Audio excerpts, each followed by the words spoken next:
El estiaje empeora la situación en las hidroeléctricas. Coca-Codo opera al 50% de su capacidad por la peor sequía en 62 años. Mientras en el complejo Paute, el ingreso de agua es de 25 metros cúbicos por minuto, cuando lo normal es 138. En la primera entrega de una serie sobre los cambios en la industria automotriz, Televistazo visitó la planta de General Motors, que tras 49 años de operación y tras producir 16 modelos de autos, cerrará la próxima semana. Televistazo revisa la situación escolar a 5 días del inicio del año lectivo en la Sierra y Amazonía, donde 354 planteles están en zonas de riesgo por la inseguridad. El Consejo Municipal de Quito analiza el incremento de las multas por pico y placa y suspender la retención del auto por su incumplimiento.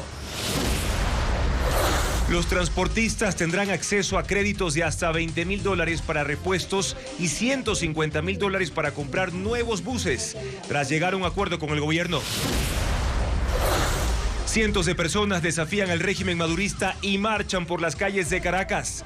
La líder María Corina Machado encabezó la manifestación y denunció la captura de un dirigente de la oposición. El fiscal especial de Estados Unidos, Jack Smith, intenta por segunda vez llevar a juicio por interferencia electoral y conspiración al exmandatario y candidato presidencial Donald Trump. París volvió a dar la bienvenida a 4.400 deportistas, esta vez paralímpicos, que desfilaron en una colorida ceremonia de inauguración de los Juegos Paralímpicos. 50.000 personas llenaron la Plaza de la Concordia y los Campos Elíseos. Buenas noches, amigos. Comenzamos Televistazo Estelar este miércoles 28 de agosto. El temor porque ocurran nuevos apagones vuelve a Ecuador. Los caudales de varios ríos importantes para la generación eléctrica están bajando y tenemos informes completos de la situación. Bienvenidos.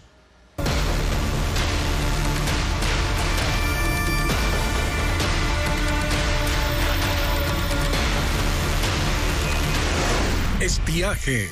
La amenaza de apagones. El estiaje llegó al río Coca, que ha presentado los caudales más bajos en los últimos años. La situación de este afluente afecta a la hidroeléctrica Coca-Codo Sinclair, que redujo su producción hasta 50%. El reporte del complejo Panorama con Francisco Garcés. La producción eléctrica de Coca-Codo Sinclair cayó las últimas semanas por la sequía que afecta al río Coca. En este mes ese río ha presentado los caudales más bajos de los que se tenga registro. Fueron 6 días en los que el agua bajó de los mínimos que se hayan registrado en los 62 años de monitoreo diario de caudales del río Coca. El más crítico fue el viernes 23, cuando el caudal cayó a 130 metros cúbicos por segundo. El promedio para este mes, históricamente, deberíamos estar entre los 200, 210 metros cúbicos por segundo. Realmente este año el estiaje ha sido muy fuerte. Los bajos caudales repercuten directamente en la electricidad que esa central puede producir. Para que sus 8 generadores funcionen en condiciones óptimas, se requieren caudales que superen los 200 metros cúbicos por segundo. Los bajos caudales del río Coca de los últimos días también hacen que la producción eléctrica se reduzca. Esta central está produciendo actualmente algo más del 50% de su capacidad. Los datos de los últimos días demuestran que Coca-Codo Sinclair está generando diariamente entre 700 y 800 megavatios, cuando tiene capacidad para producir 1.500 megavatios. Y los pronósticos no son alentadores. Las mismas condiciones se mantendrán. De la información que manejamos nosotros para la central, efectivamente vamos a continuar con un estiaje severo, probablemente 1 o 2 meses más. La situación de Coca-Codo Sinclair es crítica para el abastecimiento de electricidad del país, porque esa planta tiene la capacidad de cubrir más del 30% de la energía nacional. Sin embargo, su aporte se está reduciendo paulatinamente y actualmente cubre entre el 20 y el 21% de la demanda eléctrica del país. La Contraloría tiene abiertas 52 auditorías a contratos del sistema de generación eléctrica tras la crisis energética. También están por abrirse exámenes especiales a la contratación de la barcaza de Car Powership y la compra de etanol a una empresa vinculada a la tía del presidente Daniel Noboa. Informa Fabiola Santana. La Contraloría tiene abiertos 52 exámenes especiales a contratos relacionados a la emergencia eléctrica y la generación. El contralor Mauricio Torres ha recorrido hidroeléctricas y plantas de generación térmica para identificar posibles irregularidades. En los próximos días se conocerán los resultados, pero de manera preliminar se ha detectado falta de gestión de funcionarios públicos. Por ejemplo, no se planificó la compra de combustible para generar electricidad y evitar cortes. Todo está siendo examinado. Nosotros estamos cubriendo a nuestra medida, en base a nuestras capacidades, todos los exámenes que sean necesarios para cuidar los recursos del Estado. Hay otras auditorías que iniciarán esta semana, como la contratación de la barcaza de Car Power Ship que salió a mediados de junio de Turquía, cuando aún no se firmaba un contrato, que fue suscrito el 1 de agosto por $114 millones como parte del plan del gobierno de Daniel Noboa para paliar los efectos del estiaje próximo y evitar nuevos apagones. En lo de la barcaza ya estábamos terminando el levantamiento de información con la verificación preliminar y en pocos días arrancamos el examen. Con eso nosotros tenemos ya detectado cuáles son más o menos las necesidades, el equipo inclusive de trabajo, los días que nos vamos a demorar, y en esta semana arrancamos ya en ese aspecto porque las verificaciones ya fueron hechas. La Contraloría también está arrancando una auditoría sobre la compra de etanol a una empresa relacionada con Isabel Noboa, tía del presidente Daniel Noboa.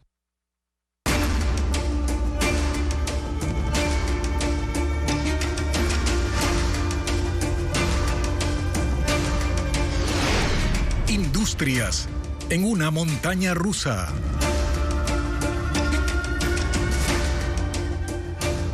La planta de ensamblaje de General Motors en Ecuador finalizará operaciones la próxima semana.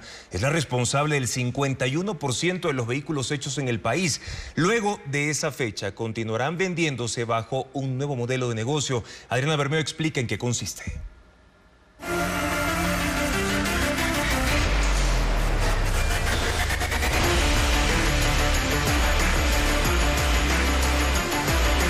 Siete días le quedan a la planta de ensamblaje de General Motors en Ecuador. El cierre fue anunciado en abril y está previsto que el último vehículo Chevrolet hecho en el país salga el 4 de septiembre. Entonces empezará el apagado progresivo de los sistemas y el desmontaje de la planta. Lo que no se necesite en otras ensambladoras se venderá. Y lo que ya no sirva será enviado a chatarrización. Este proceso tomará unos 6 meses. La ensambladora está en el país desde hace 49 años y ha fabricado 16 modelos Chevrolet, entre ellos el vehículo más vendido, la camioneta D-Max. El punto más alto de producción de GM OBB fue en 2010, con 54.282 unidades que también exportaba a Venezuela, Colombia, Perú y Chile. En el 2023 se fabricaron 11.542 y desde enero hasta el cierre de la planta se ensamblarán 8.200 camionetas. La decisión de cese de operaciones se tomó porque la ensambladora está subutilizada y su planta de 80.000 metros cuadrados opera al 13% de su capacidad instalada. Este es un proceso que la compañía a nivel corporativo viene tomando desde hace algún tiempo. Estamos hablando de un análisis de más de un año de preparación, desde que se tomó la decisión hasta que se hizo el anuncio oficial, porque la producción en las condiciones actuales, como está el mercado, la economía, era muy difícil de sostener en el mediano y largo plazo. El cierre de la planta de Chevrolet no significa que sus vehículos dejarán de venderse en Ecuador. El stock de autos y repuestos estará disponible en el mercado como hasta ahora, pero el ensamblaje se hará en China y Brasil. La empresa dará un giro a su negocio en el país. Se concentrará en comercialización de vehículos y servicio postventa. Vamos a continuar con la importación de modelos que ya son parte del portafolio y en el caso de la camioneta D-Max va a ser reemplazada con una nueva generación de ese producto que va a provenir de una nueva fuente. General Motors emplea a 400 personas y su desvinculación será progresiva. 70 continuarán trabajando indefinidamente en la compañía comercializadora que permanecerá en el país. Pero no solo se perderán esas plazas de trabajo. El cierre de la planta afectará a la cadena productiva de autopartes y compromete la estabilidad de 5.000 empleos más. La ley establece que cada vehículo que se arme en el país debe contar con el 19% de componente nacional. Las camionetas D-Max tienen el 22%. Chevrolet concentra el 51% del ensamblaje de autos en Ecuador. ¿Y cómo afecta el cierre de la ensambladora de General Motors a la industria de autopartes en el país? En la segunda entrega de este especial se abordarán las consecuencias del cese de operaciones. Además, la economía no se reactiva en el país, al menos por el lado del consumo. En el primer semestre de este año se registran menos ventas que en el mismo periodo del año pasado. Machala, Ambato, Guayaquil y Quito son las ciudades donde se evidencia un mayor impacto por la reducción de las ventas. Las cifras con Lenín Artieda. La Cámara de Comercio de Quito, con información del Servicio de Rentas Internas, realizó un análisis de las ventas locales en el Ecuador en lo que va del 2024. Las cifras evidencian que las ventas internas totales en el primer semestre de este año bajaron en comparación con el mismo periodo del 2023. El año pasado, en el primer semestre, las ventas internas alcanzaron los 99.453 millones de dólares. Este año, hasta junio, las ventas llegaron a 96.319 millones, un 3.2% menos. Si se concentra la mirada únicamente en el mes de junio, la diferencia es todavía mayor. En 2023, ese mes registró ventas por 24.119 millones de dólares. En junio de este año se alcanzaron 20.656 millones. La reducción es del 14.4%.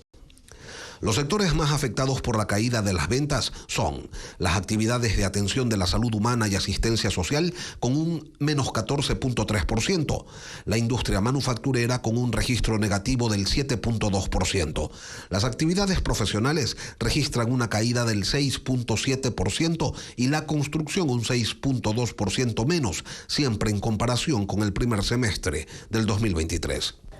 El sector comercial, que representa poco menos de la mitad de las ventas totales del país, en lo que va del año alcanza los 42.394 millones de dólares, 1.334 millones menos que en la primera mitad del año pasado.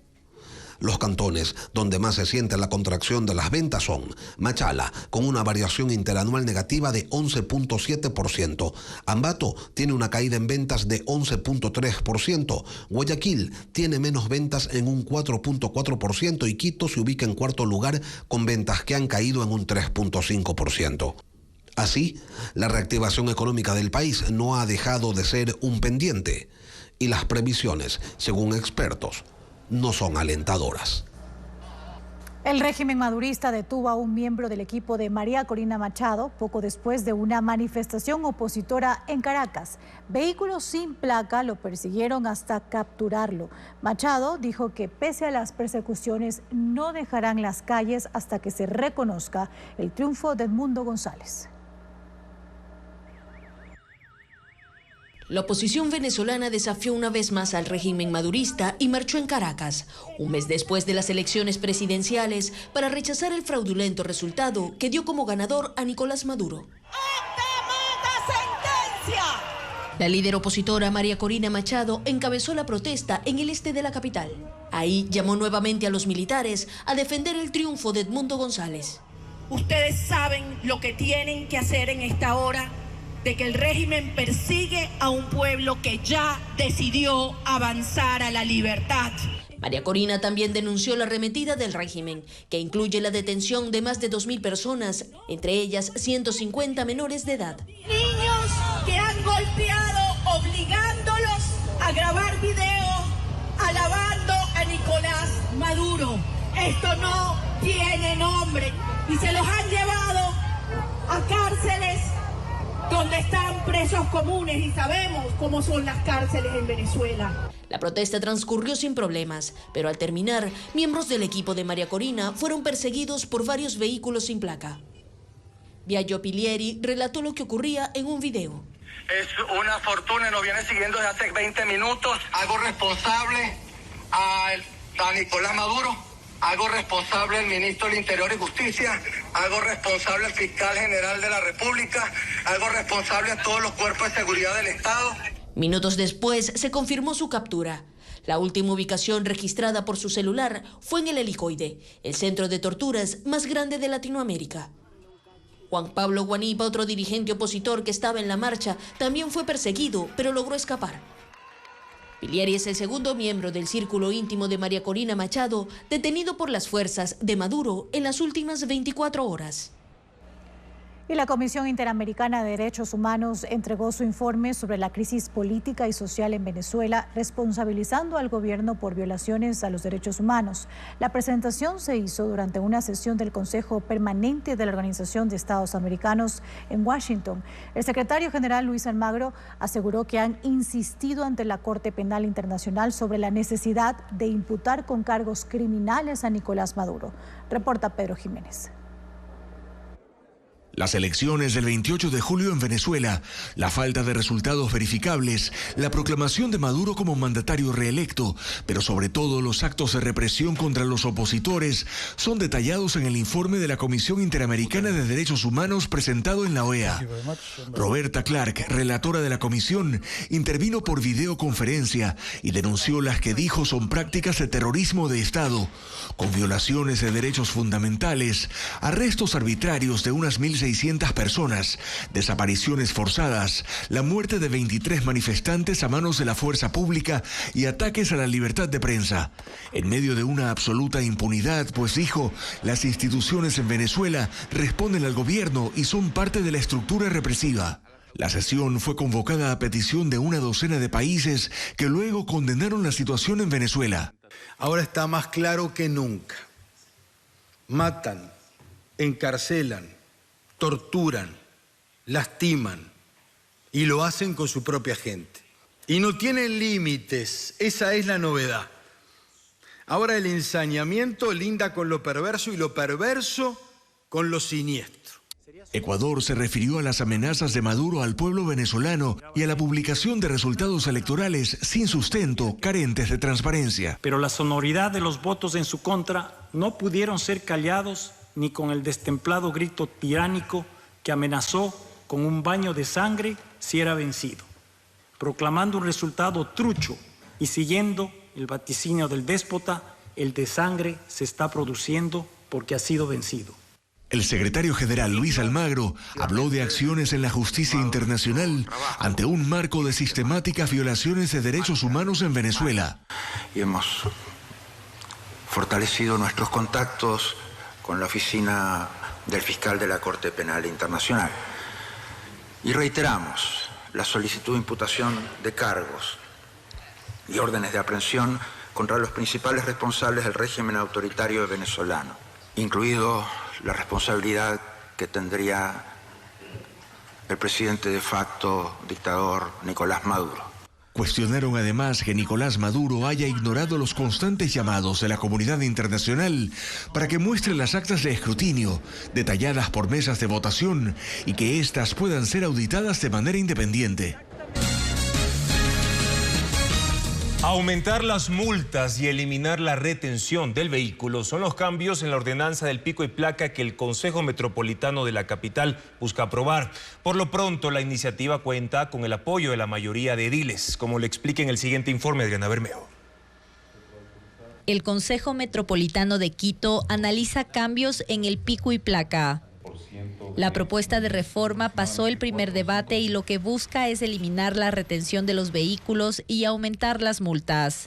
Que se pague el 25% de un salario básico y no el 15% como se aplica actualmente cuando el conductor infrinja la medida de restricción vehicular por primera vez.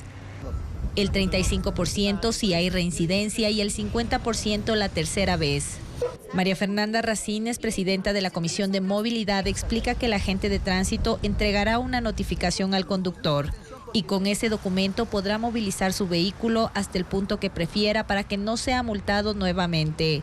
No se le permitirá usar el auto todo ese día. El ciudadano no va a tener que pagar la wincha, el ciudadano no va a tener que gastar su dinero trasladándose a ese lugar, el tiempo en ese lugar, que no va a poder trabajar. ¿Por qué? Porque tiene que estar retirando el vehículo. Las grúas que se utilizan para movilizar vehículos sancionados por pico y placa no pertenecen al municipio. Dicho sea de paso, muchos agentes tienen relación o vinculación con proveedores de winchas, cuando la norma no necesariamente obliga a que sea una wincha la que transporte el carro del infractor, sino que el mismo infractor lo puede movilizar hasta los patios de retención. La propuesta de reforma será tratada en segundo y definitivo debate en 45 días y se da por descontado que será aprobada porque cuenta con el apoyo de al menos 17 concejales. Cada año, 14.000 personas son multadas por infringir el pico y placa. De ellas, 425 son reincidentes.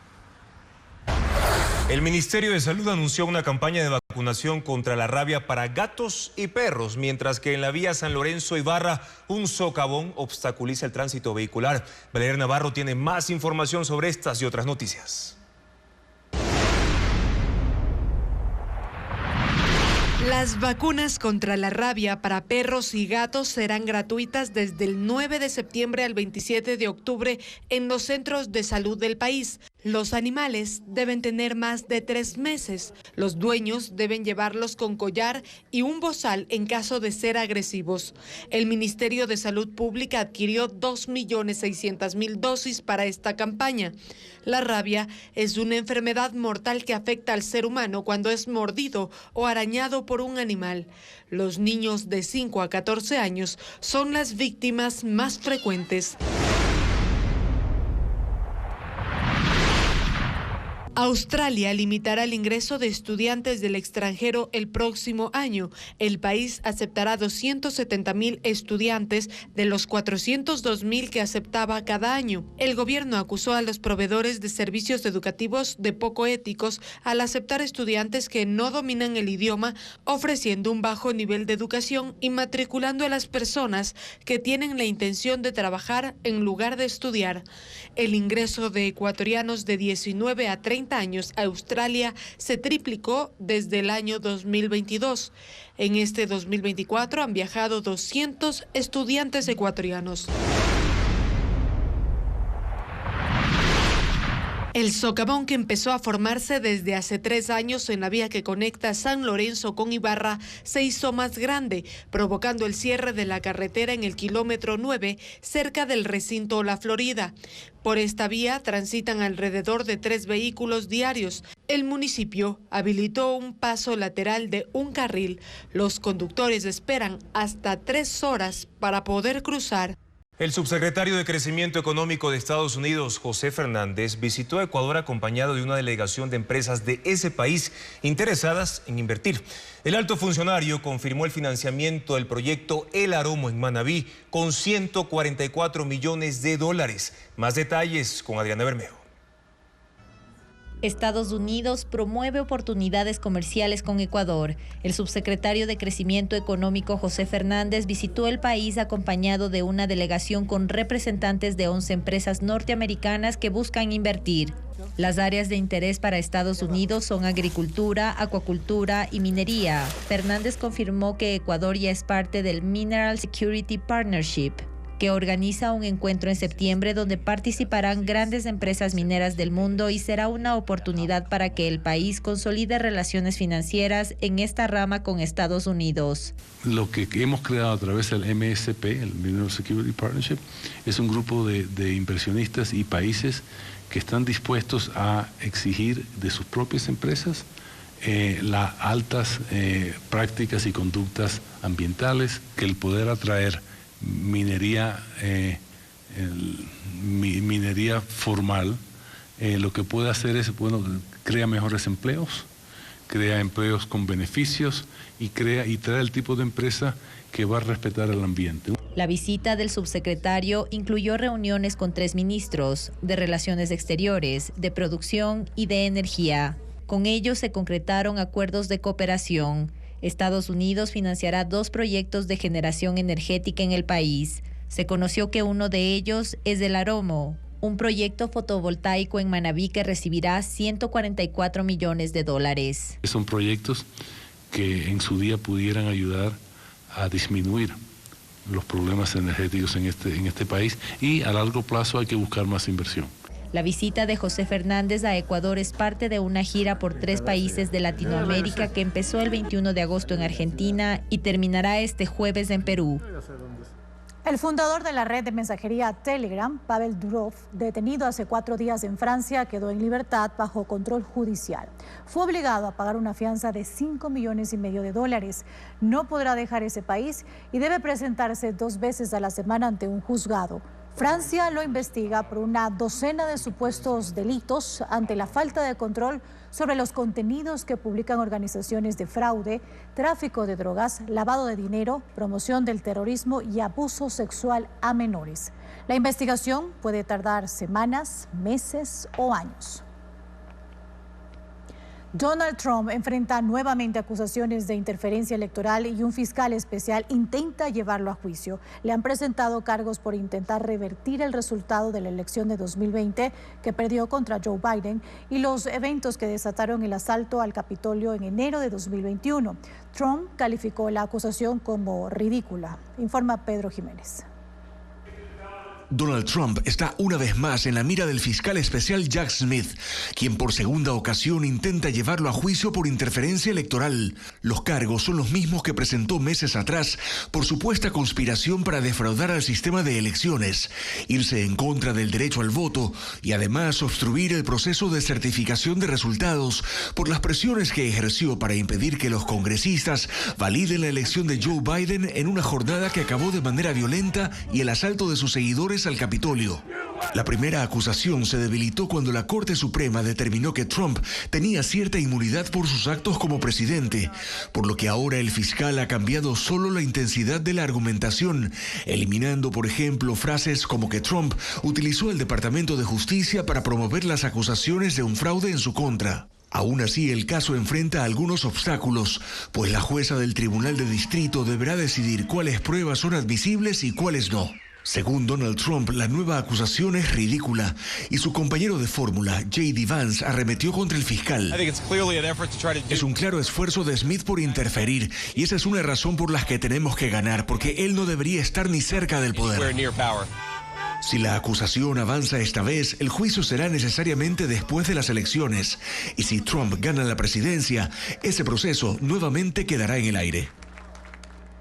El ejército israelí realizó esta mañana una incursión en 4 ciudades de Cisjordania, territorios palestinos ocupados por Israel. La operación militar fue justificada como una acción antiterrorista. Asaltaron campos de refugiados y rodearon hospitales para detener a personas que supuestamente son amenazas para su seguridad. Según Israel, 9 milicianos murieron y esta es la primera etapa de una operación aún mayor, por lo que autoridades palestinas temen que en Cisjordania puedan desatarse ataques como los de la Franja de Gaza. Servicio de Inmigración y Control de Aduanas de Estados Unidos revela que desconoce el paradero de más de 32,000 niños migrantes que llegaron al país sin la compañía de un adulto entre 2019 y 2023. Según el documento, los menores podrían estar expuestos a graves peligros. Ileana Suárez explica. El Departamento de Seguridad Nacional envió un informe al Congreso de Estados Unidos que revela que entre 2019 y 2023, 440,000 menores de edad cruzaron solos la frontera y los trasladaron al Departamento de Salud y Servicios Humanos. De ellos, hay otros 32,000 que fueron liberados en ese país y desde entonces se desconoce su paradero. Al no saber su ubicación y estado actual, corren el riesgo de que estén siendo víctimas de tráfico humano, explotación sexual, laboral, entre otros peligros.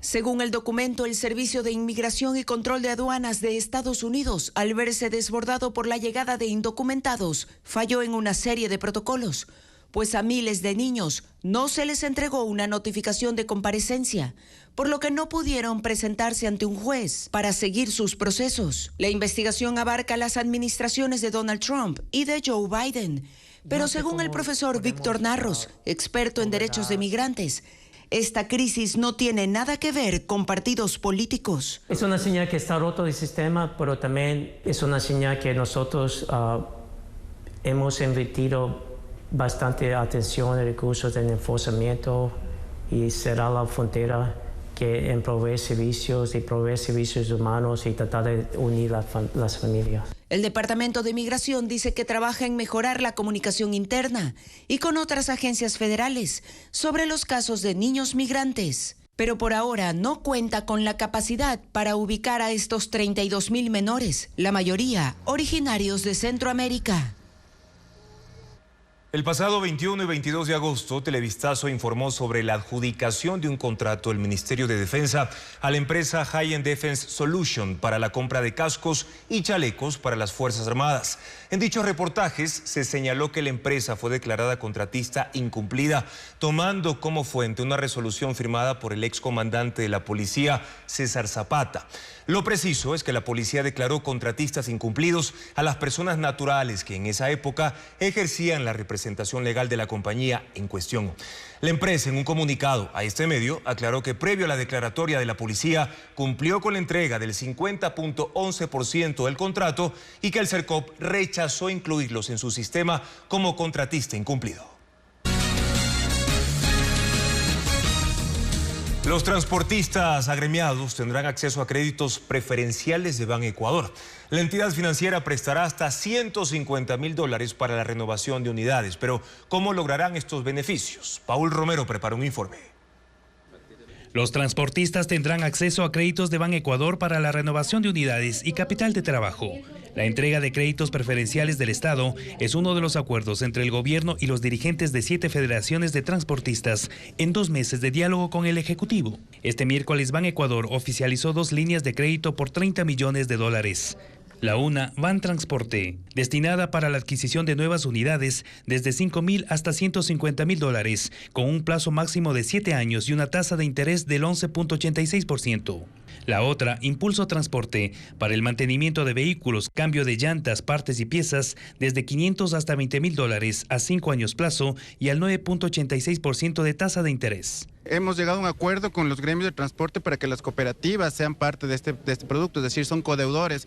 Eso nos permite reducir el riesgo financiero y bajar la tasa del 16, que es nuestra tasa normal para este tipo de operaciones, al 11.86. Al anuncio de la apertura de estos créditos, asistieron ministros y los dirigentes de las federaciones de transporte que en junio de este año amenazaron con paralizar sus actividades si el gobierno no atiende sus demandas, entre ellas el acceso a créditos a bajo interés. Cientos de unidades han sido embargadas, otras han guardado para evitar que se los quite. Será un pulmón financiero para la reactivación económica del sector que actualmente se encuentra muy golpeado, especialmente porque ha sido afectado por el tema de la inseguridad en el país. El gobierno y los transportistas se mantienen en las mesas de diálogo para implementar medidas de control y seguridad en las vías en las que no cesan los asaltos.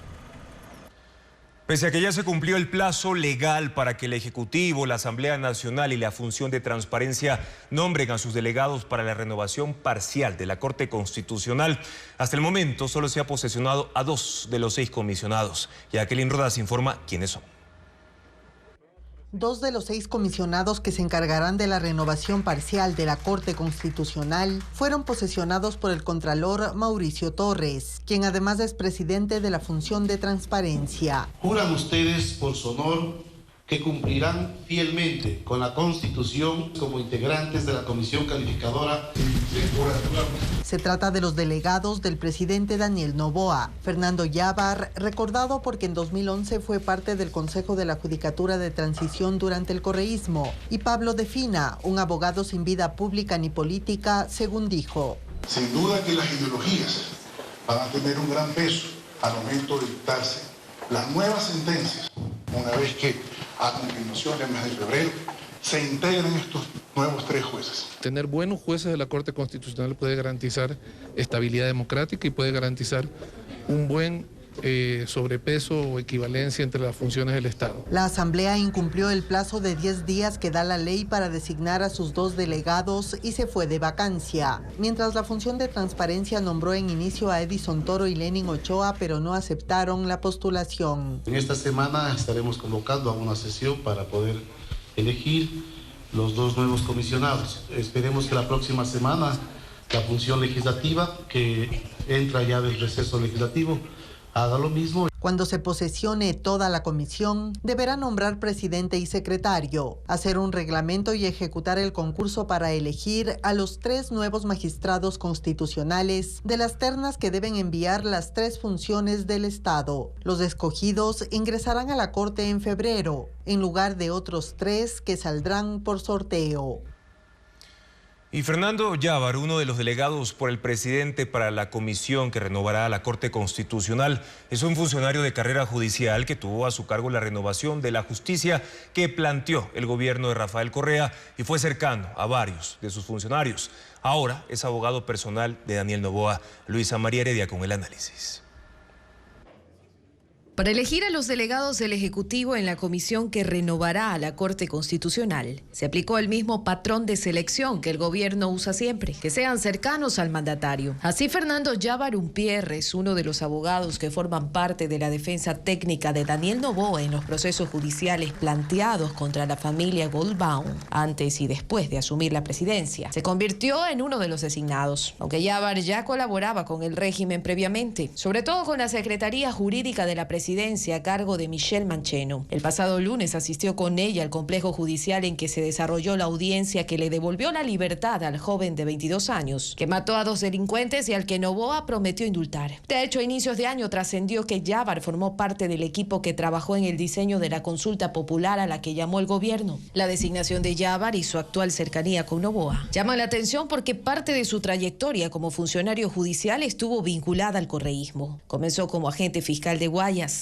cargo que desempeñó entre 2005 y 2010, tiempo en que recibió 3 sanciones administrativas que luego, con un recurso de protección, logró eliminar. Después se convirtió en director provincial de la Judicatura, rol que desempeñó hasta el 2011, año en que fue nombrado como vocal del Consejo de la Judicatura de Transición, creado por el correísmo para atender la emergencia judicial y que operó hasta el 2013. Esa fue la intervención a la que Correa se refería como una metida de mano a la justicia. El excontralor Carlos Polit, quien entonces presidía la función de transparencia y control social, lo designó, y quien lo postuló fue Pedro Solines, para entonces superintendente de bancos, uno de los hombres de mayor confianza de Rafael Correa y actual alcalde de Milagro por la Revolución Ciudadana. Yávar se concentró en una supuesta depuración de jueces, y una parte de los que quedaron hoy son implicados en los casos Metástasis, Purga y Plaga. Además formó parte de la comisión de selección del fiscal general que escogió a Galo Chiriboga y defendió a Ricardo Patiño en la causa por instigación que lo llevó a exiliarse en México. El otro delegado en la comisión es Pablo de Fina Bucarán, quien ha sido coordinador jurídico de la empresa nacional minera y colaboró con el gobierno en la liquidación de ENCO. Una muestra artística, una obra de teatro y un evento por los 100 años del cine ecuatoriano son las propuestas culturales más destacadas en Quito, Guayaquil y también en Cuenca. Vanessa Robles con los pormenores de estas actividades.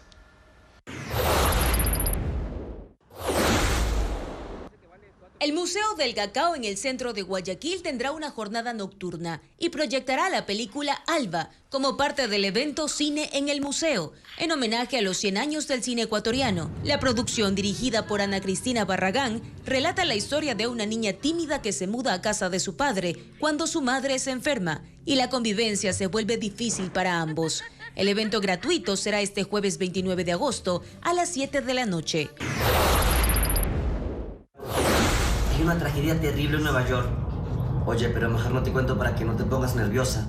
Monstruos en el closet, ogros bajo la cama. Es la obra de teatro de Casa Toledo en Quito, que conmemora el atentado de las Torres Gemelas en Nueva York el 11 de septiembre del 2001. En la historia, los personajes norte y sur se enfrentan a su mayor prueba. ¿Puede haber amor, resiliencia y esperanza en medio del desastre? Las funciones serán el 30 y 31 de agosto a las 7 de la noche.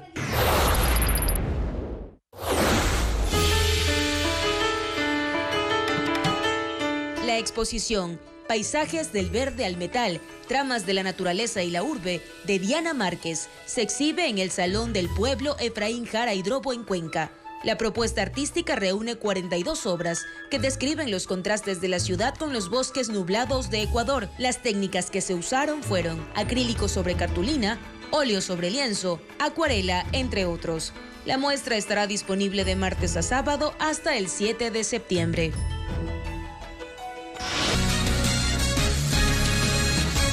La policía investiga la muerte de una niña de 7 años cuyo cuerpo apareció dentro de un tanque de agua en su propia casa en la parroquia rural de Belisario Quevedo, en La Tacunga.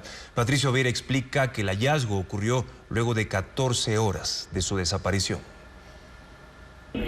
14 horas después de su desaparición, Scarlett Puyopaxi, de 7 años, fue hallada muerta en un tanque de agua en el patio de su vivienda en la parroquia rural de Belisario Quevedo, al sur de La Tacunga. A las 9 de la noche de este lunes, sus hermanas reportaron su desaparición tras haber asistido con ella a la plaza central, a la fiesta de parroquialización. Relataron que le perdieron el rastro durante un corte de luz en la zona. 5 policías junto a varios familiares la buscaron por 3 horas en el centro del poblado y luego volvieron a hacerlo la mañana del martes. Según las hermanas, también revisaron la casa de la familia sin encontrar nada, pero al mediodía, tras regresar de otra búsqueda, hallaron el cuerpo en el sitio. La policía, que hasta ayer confirmaba esta versión, hoy indicó algo diferente. Se realizó una búsqueda previa, pero en la parroquia.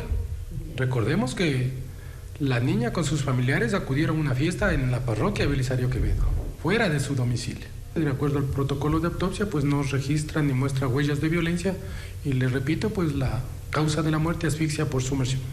Según el informe policial, el tanque en el que hallaron a la menor tiene 80 centímetros de profundidad. Sin embargo, Televistazo constató que en realidad tiene 60 centímetros. Esto genera sospechas en la familia. Es un tanque profundo y el agua no tenía alto nivel de agua y el agua era como 15 centímetros de altura, era muy poquitico para el cuerpo de mi hermana, que fue grande. Las hermanas de la menor agregaron que denunciarán el caso para que las causas de la muerte se esclarezcan.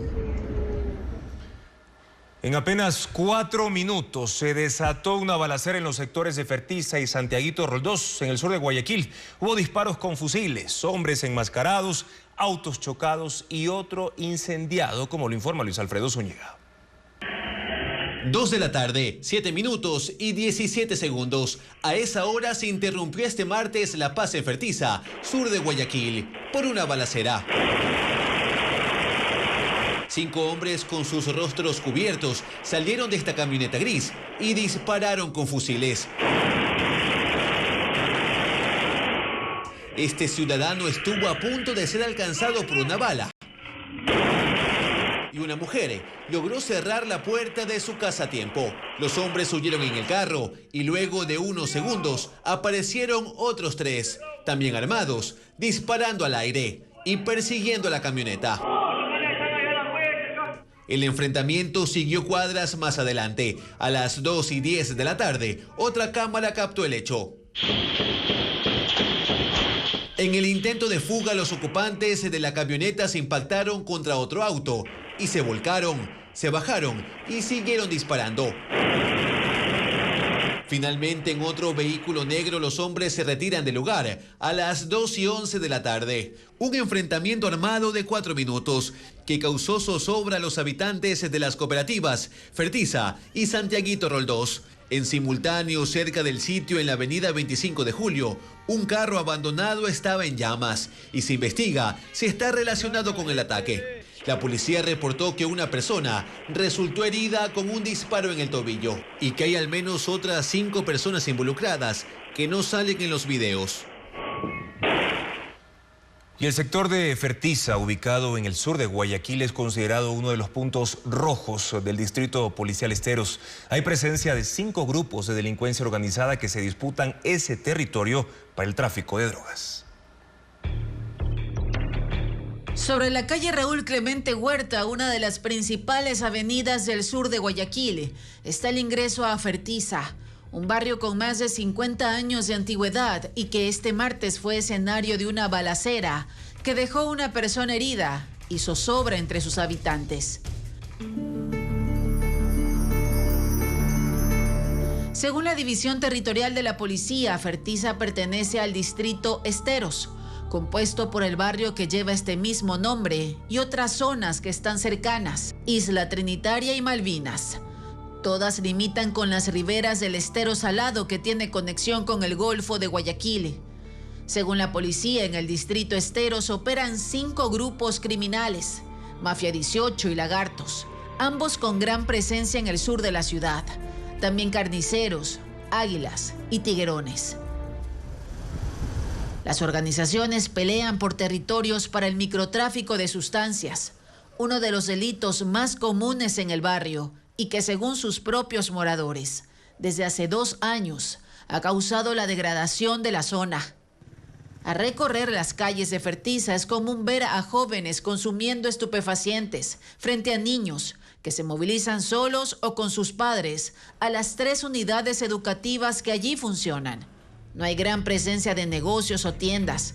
Es una zona residencial y hay una terminal portuaria. De enero a agosto, en el distrito Esteros, se calculan 118 muertes violentas y, según datos policiales, hay una reducción en comparación con 2023, cuando en ese mismo periodo llegaron a 149. Se espera que el enfrentamiento de este martes no desencadene más asesinatos. El nivel del embalse de Mazar está cayendo debido a los bajos caudales que se registran en el río Paute, que son los más bajos de los últimos 14 años. Ese embalse es estratégico para la generación eléctrica del Ecuador. Más información con Francisco Garcés. Los caudales del río Paute siguen cayendo y el promedio de agosto es el más bajo de los últimos 14 años. La situación preocupa a las autoridades eléctricas que ya no pueden sostener los niveles óptimos del embalse de Mazar, que es el principal del país para la generación eléctrica. El nivel de agua de ese embalse bajó desde el inicio del mes, cuando estaba en 2.152 metros sobre el nivel del mar, y este miércoles se ubicó en 2.141 metros. A ese embalse le quedan 35 metros de altura del agua antes de llegar a su límite de operación segura. El problema es que el caudal del río Paute va disminuyendo. En ese embalse, en agosto, el promedio de ingreso de agua es de menos de 25 metros cúbicos por segundo, cuando en condiciones normales debería estar recibiendo 138 metros cúbicos por segundo. La caída del nivel del embalse de Mazar tiene también otra causa. Se acentuó desde el 16 de agosto, cuando Colombia decidió que solo exportará al Ecuador energía termoeléctrica, con su consiguiente aumento de precio. Desde ese día las hidroeléctricas producen más electricidad y por eso consumen más agua. Entre el 1 y el 16 de agosto, Mazar funcionaba al 41% de su capacidad, pero entre el 17 y el 27 de agosto subió al 59%. Y Paute Molino, que entre el 1 y el 16 de agosto producía al 35%, desde el 17 lo hace al 56%. Mantener el embalse de Mazar con el nivel más alto posible es fundamental para garantizar la provisión de electricidad al país, porque el agua almacenada permite la generación de su propia central, además de Paute Molino y Sopladora, hidroeléctricas que en conjunto producen normalmente el 38% de la hidroelectricidad del país. Incendios forestales incontrolables en Quilanga y Sicchos han arrasado ya más de 2.000 hectáreas, afectando bosques y también cultivos. Las llamas avanzan peligrosamente cerca de comunidades, mientras bomberos y también pobladores luchan por contenerlas ante fuertes vientos y difíciles condiciones. Patricio Vera amplía esta información.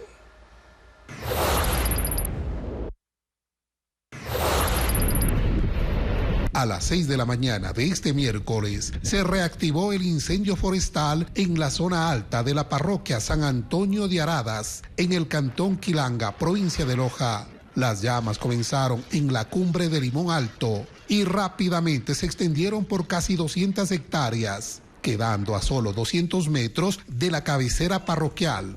El cielo se tiñó de naranja y las cenizas se esparcieron con intensidad, obligando a la evacuación de 10 familias. Con autobombas, al menos 21 bomberos de los cantones Quilanga, Calvas y Zamora, junto a varios comuneros, tratan de sofocar las llamas, pero los fuertes vientos, que van desde los 24 a 50 kilómetros por hora, complican las labores. Hemos estado 4 días dando y dale, pero ya se nos fue de las manos. En el punto del siniestro no podíamos soportar las ráfagas del viento, incluso teníamos que agarrarnos de los troncos de los árboles, de los ciprés. Como incontrolable se ha calificado a este incendio, que ha devastado hasta ahora un total de 1.587 hectáreas. La planta de agua potable, que abastece a 1.500 habitantes, se quemó, al igual que cultivos de café. 2 bomberos resultaron heridos. La parroquia fue declarada en emergencia. Las clases se suspendieron en sus 5 centros educativos.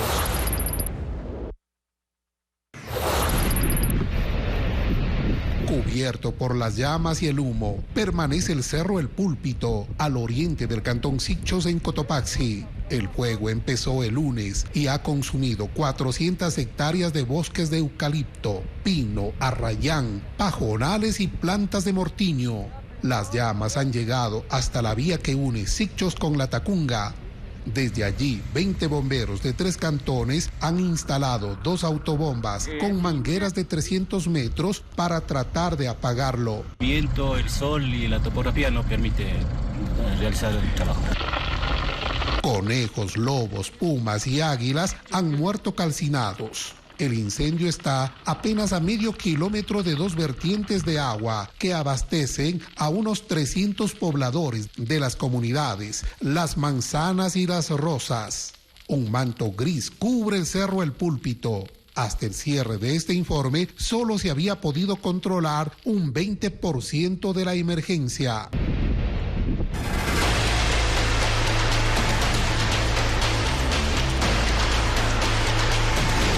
Clases, las trabas del retorno.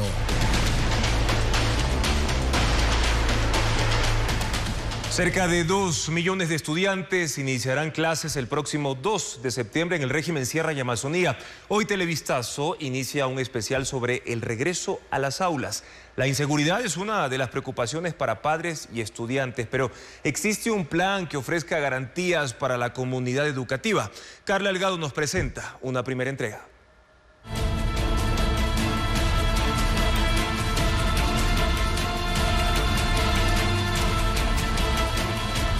El retorno a clases en la Sierra y Amazonía el próximo 2 de septiembre no solo representa la reactivación del ciclo educativo, sino el momento crucial para abordar las preocupaciones sobre la seguridad.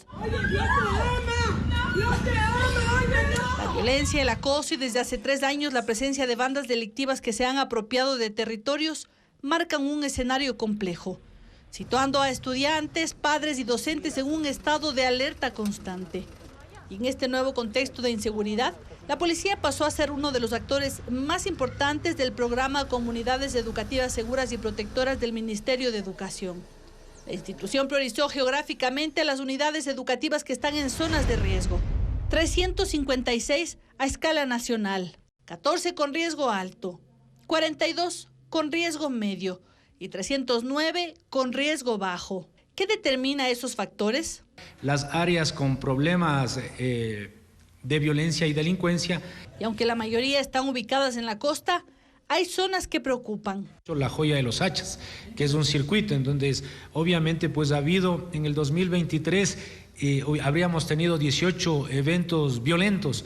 A la fecha se registran 38, o sea, hay un incremento de violencia criminal en el sector sur de la capital de los ecuatorianos, específicamente en el sector Solanda. Explica cómo intervendrá la policía en esas escuelas y colegios. Planificar y ejecutar operativos antidelincuenciales en el sector o en el entorno en donde funciona la escuelita. También realizar caminatas participativas, inclusivas, con los niños, con los adolescentes, obviamente bajo la dirección y la presencia de los padres de familia y los directivos de los establecimientos. El Ministerio de Educación implementó el proyecto Escuelas Seguras hace 3 años, con el objetivo de mejorar las capacidades y los sistemas de preparación ante emergencias y desastres.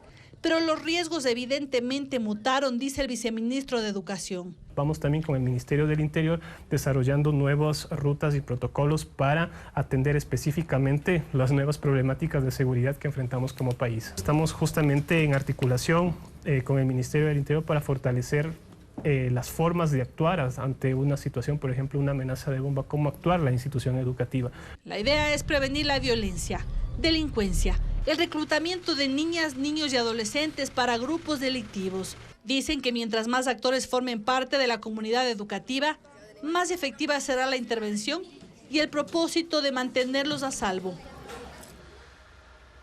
Y mañana, en la segunda parte de este tema, vamos a abordar el problema que genera la falta de maestros en el régimen Sierra y Amazonía. El Consejo de Participación Ciudadana postergó para la próxima semana la aprobación del reglamento para la designación del nuevo fiscal.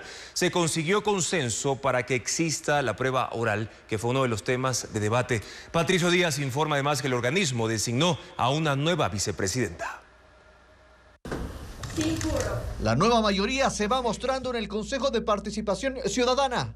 Joana Verde Soto fue designada como la nueva vicepresidenta del organismo, con el voto del presidente Andrés Fantoni, Juan Guarderas, la propia Verde Soto y Yasmín Enríquez, la nueva consejera, de quien se esperaba precisamente a qué lado se inclinaría. No apoyaron la moción los consejeros cercanos al correísmo. Verde Soto reemplaza a Michelle Calvache, que renunció para acompañar a Jan Topic en el binomio de Suma. No fue la única decisión que tomaron. Estaba previsto que este viernes se apruebe el reglamento para designar al nuevo fiscal general, en base a un texto propuesto por Augusto Verduga, cercano al correísmo.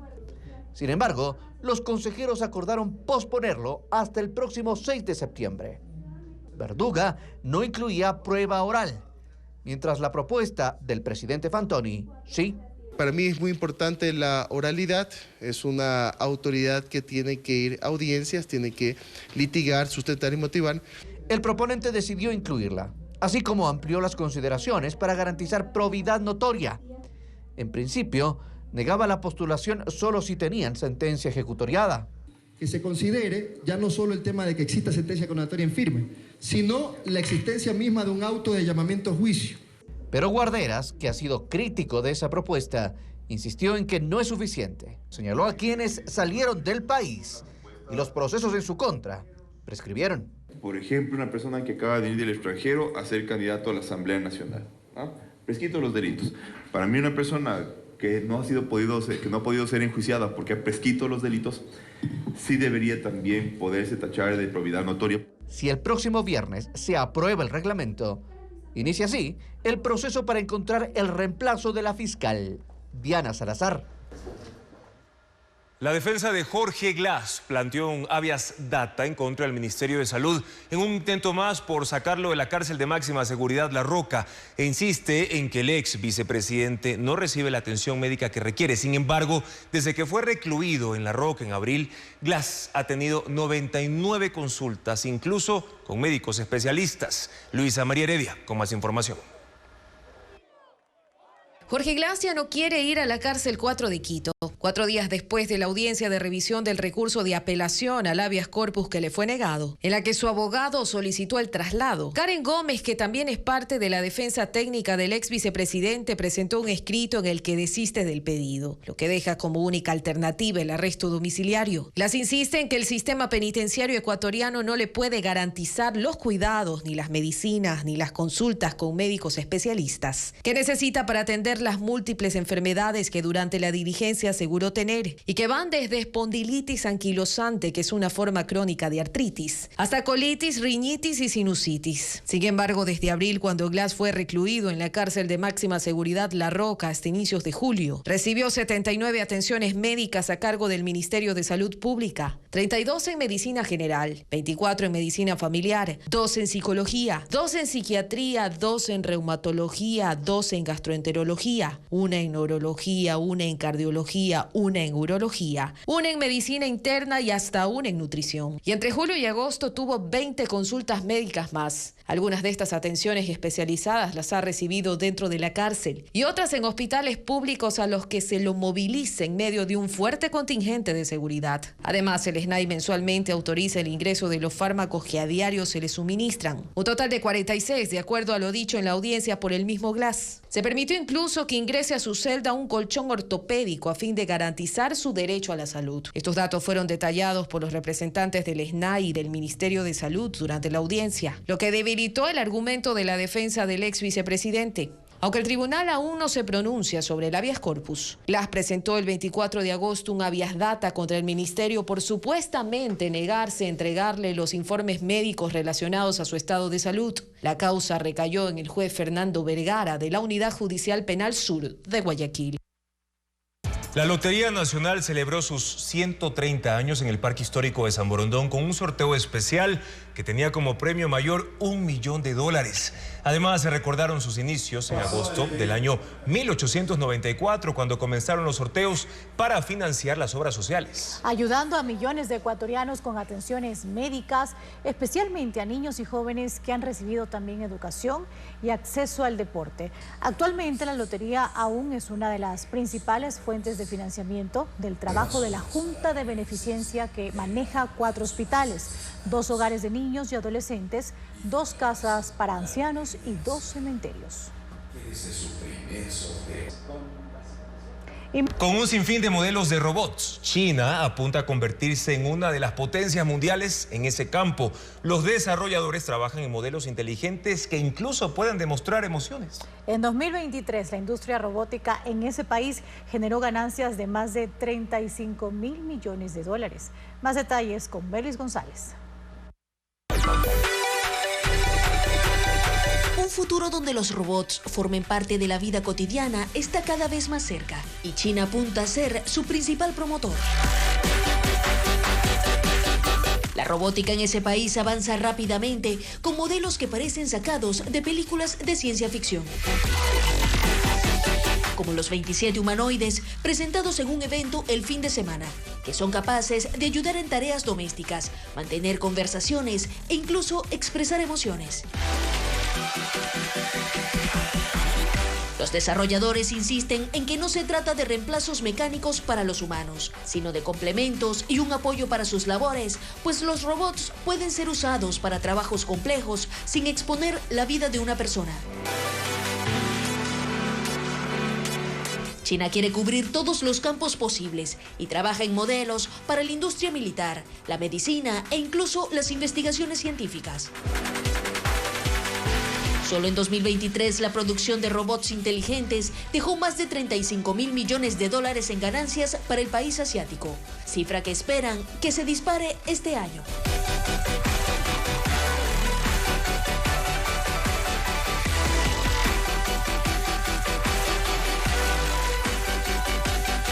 Hasta aquí las noticias, gracias por su sintonía, amigos. Mañana en Contacto Directo estará en entrevista María Lorena Barresueta. Ella es abogada, experta en Derecho Constitucional, para hablar sobre los límites de la violencia política de género. Además, Fabel Jarrín, director del equipo profesional Skullcracker, para referirse al Día del Gamer, explicará y responderá si es posible vivir de esta actividad en Ecuador. La información actualizada, amigos, continúa en ecuavisa.com y en la primera emisión de Televistazo a partir de las 5:55 de la mañana. Los esperamos. Buenas noches.